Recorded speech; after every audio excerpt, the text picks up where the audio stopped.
Did you ever notice why the quietest person in the room is often the most dangerous? There's a reason people fear silent confidence.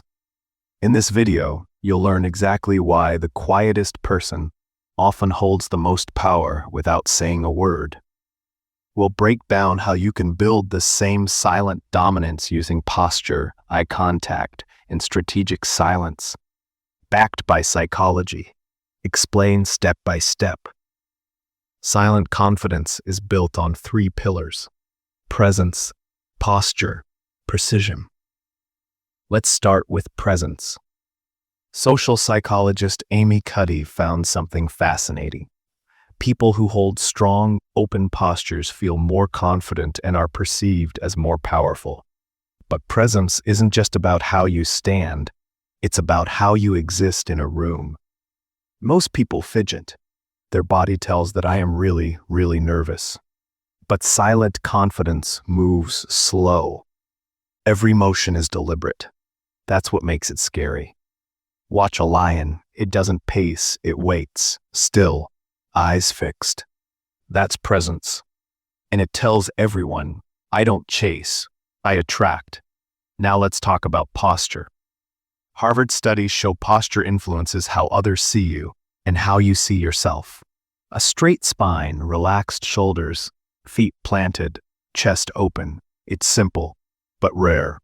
Most people shrink when they feel small. Cross arms, hunch shoulders, look down. And here's the kicker. Their brain picks up that posture and believes it. It starts pumping cortisol, that's your stress hormone, makes you anxious. So what happens if you do the opposite? You stand tall, still, like you own the space. Your body sends a signal to your brain, we're in control. And the brain believes that too. Even without a word, your body is screaming strength. Third, and most powerful, is strategic silence. A study from the Journal of Experimental Social Psychology that found that people who take longer pauses before speaking are seen as more thoughtful and more dominant. Why? Because it shows self-control. It shows you don't need to rush to be heard. Think about it. Who sounds stronger? Person A. Well, I think, like maybe we could try. Person B. Let's wait. Then move.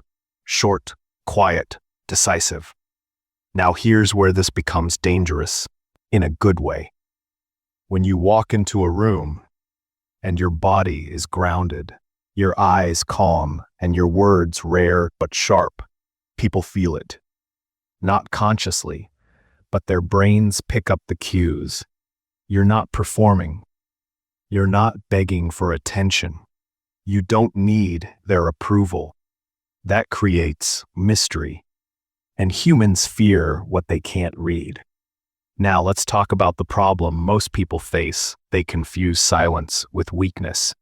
So they overcompensate, get louder, brag more, take up space with noise.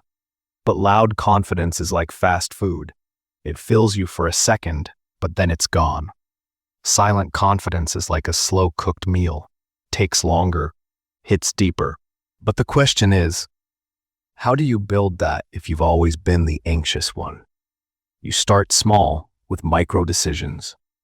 Step 1, stop over-explaining. Every time you feel the urge to justify yourself, just stop doing it. You don't owe the world an essay. A simple no, or I don't think that's right, is enough. This is hard at first, but it trains your brain. Step 2, hold eye contact. Not in a creepy way, just steady. In a 2007 study from Loyola University, researchers found that people who held steady eye contact were seen as more trustworthy, competent, and powerful. But most people glance away, look down. That tells the other person, I'm below you. Even 1 second longer eye contact makes a difference. Speak 25% slower. Confident people don't rush because they don't fear interruption. Watch interviews with Denzel Washington or Keanu Reeves. They speak slow, calm, clear. They own the pause. Try this. Next time you talk, Insert a 1-second pause after each sentence. Sounds simple, but it makes people lean in because they feel your words, and it makes you look unshakable. Now let's hit the climax, the moment this all clicks. Once you combine presence, posture, and precision, something weird happens. People treat you differently. You'll notice strangers hold doors longer. People apologize when they bump into you. In meetings, your voice gets quiet attention. You're not demanding respect. You're commanding it. Because real power doesn't shout. It whispers. Here's an example. There's a scene in The Godfather where Don Corleone doesn't raise his voice once. Everyone leans in to hear him. That's power.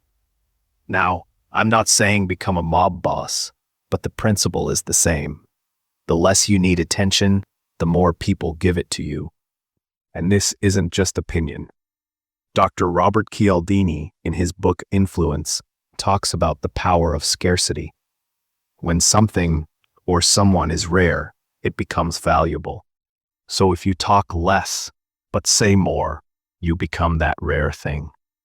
People start to respect your space, your silence, your words, and that changes how they treat you. Let's wrap this up with a quick cheat sheet. Stand tall, open posture, move slow. Hold eye contact. Calm, not aggressive. Speak less, say more. Pause often. Stop explaining. Let your presence do the talking. Stay silent when everyone else is loud. That's silent confidence. And people fear it because they can't figure it out. They don't know if you're powerful, dangerous, or just mysterious. And that unknown, that's your edge. Thanks for watching.